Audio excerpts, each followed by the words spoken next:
Hey y'all, welcome to Plant and Plate with Mr. Chris. Today we're going to be making a chicken piccata with garlic, lemon, and capers. It's a classic Italian meal. It's light, it's flavorful, and it comes together in just around 30 minutes to 45 minutes. It's kind of one of those meals that if you want to go a little extra, hey, this one's a good one to do it. So let's get to making. Alright, the first thing we need to do, we're going to start off with 4 chicken breasts. And you want to cut them into thin cutlets. Now, in prepping for the video, I goofed up and went ahead and cut my chicken breast. But you want to take your chicken breast and you want to slice it horizontally so that you're left with basically 2 halves of the chicken. After you slice it, we're going to take and wrap it in plastic wrap like that. You want to get you a meat cleaver, and we're going to pound on this thing until we get it about 1/4 of an inch thick. It's going to help break down some of the fibers in the meat. It's going to make it really tender and juicy. And hey, it's a great way to take out some aggression, if you've had a rough day at the office or whatever. So to keep you from hearing me pound on this chicken, I'm going to go do that, and I'll be right back with you. You might be saying, hey Mr. Chris, I don't have a meat tenderizer to pound the chicken with. What do? That's okay. Get you a rolling pin, get you a hard bowl, something that don't break, don't get glass. But just push on that thing, pound it with the rolling pin, roll it out, whatever you need to squish that chicken down. It'll all work in the end. We got our chicken beat up, and now we're going to take and make a dredge for our chicken. So in a shallow bowl, we're going to mix 3/4 cup of just all-purpose flour. And by the way, I'll put all the ingredients as normal in the description for the video. We're going to add 3 tablespoons of finely grated Parmesan cheese. We're going to put salt and pepper to taste. I used about a half teaspoon of salt and about a half teaspoon of pepper. You can always add a little bit depending on your taste when you're done. We're just going to kind of mix that together. Y'all notice I already got my favorite cooking accessory, a nitrile glove on. That's a good thing because it's fixing to get a little messy. Alright, mix that up so you incorporate it into your flour. Grab you a piece of chicken. By the way, see how thin it is? That's kind of what you're looking to get down to. And you might have to beat on it a little bit. Some of these chickens we get at the store today, I swear they got a weight bench. They've been bench pressing. We got breasts 5 inches thick on some of these chickens. So just work on it. Like I said, take out that aggression. Beat that bad boy down. Just get you a nice little coat of our dredge mixture on both sides. We're going to put that on a plate, and once we get all this done, we'll be ready to take this thing to the skillet.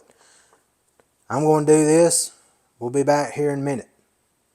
After you put your chicken in the dredge, kind of shake off any excess. Come to your skillet. I've put a tablespoon of olive oil and a tablespoon of butter in my skillet. Put it on a medium-high heat. Let it come up to temperature, and we're going to sear the chicken. So we're going to put that in here, cook it for about 3 to 4 minutes per side till we get a nice golden brown and it's cooked through. Now you may have to do this in batches due to the amount of chicken you're going to have.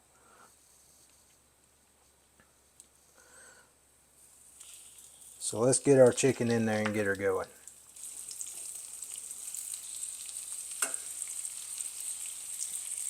I'm going to let that cook.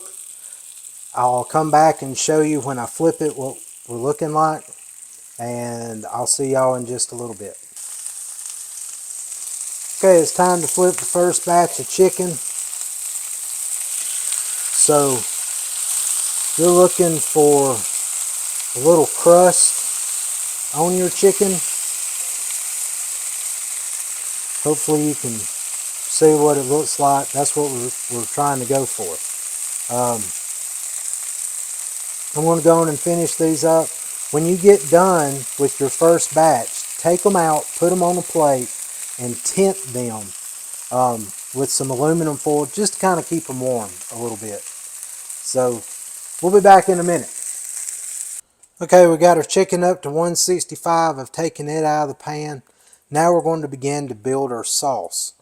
So the first thing we're going to do, I'm going to put a half teaspoon of dried oregano and 3 cloves of garlic.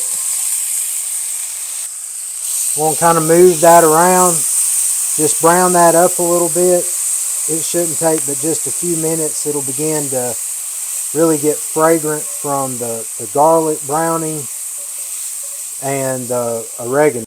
Then we're going to come back and deglaze our pan. We're going to use a half cup of dry white wine. And we're just going to pour that in there and take our spoon and really scrape up all those little browned up pieces, all the little garlic that tried to stick to the pan, and that oregano. We're going to let that cook and reduce just a little bit, probably about 1 or 2 minutes. We've let that reduce some. The next thing we're going to add to our sauce, we're going to put a cup of low sodium chicken stock.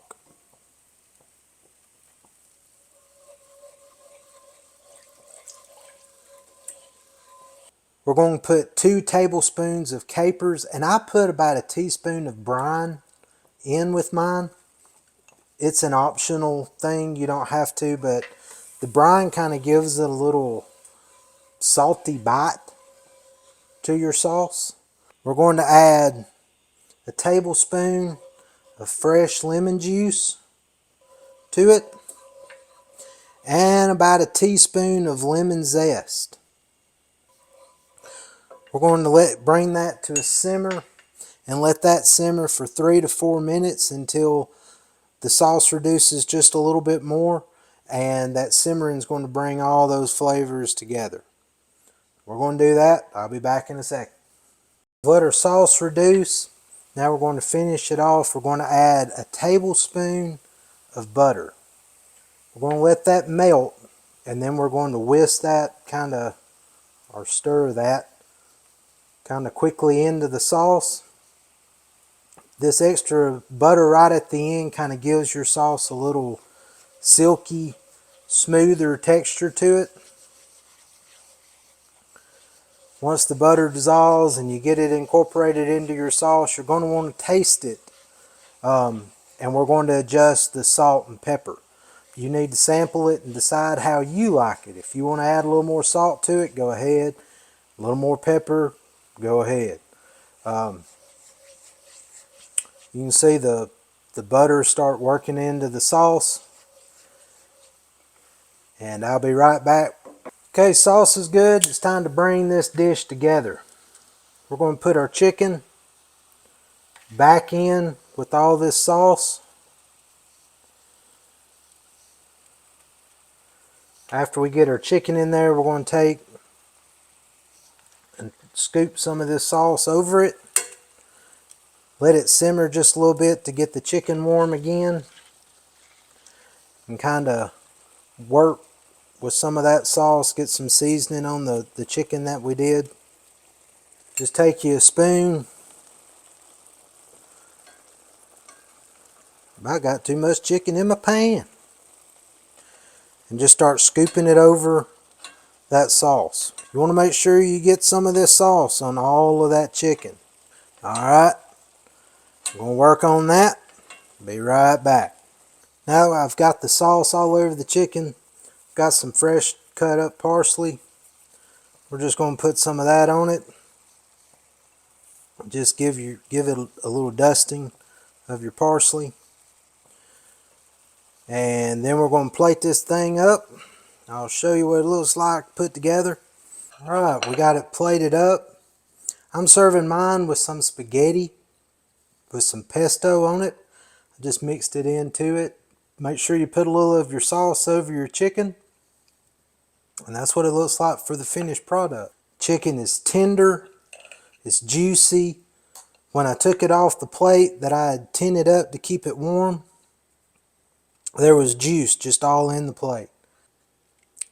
All right, time to take a sample. Oh, that's really good, y'all. The chicken is tender, it's juicy. It's got that light lemony flavor, and the capers kind of comes along and gives a little bite to it too. It's a really good meal. My wife loves Italian, and this is one of her favorite dishes that I make. Hey y'all, thanks for watching. I hope you make this recipe. If you do, send me a comment. Let me know how it turned out for you. If you like the video, give me a thumbs up. If you want to see more content, hit the subscribe button. Thank y'all. God bless.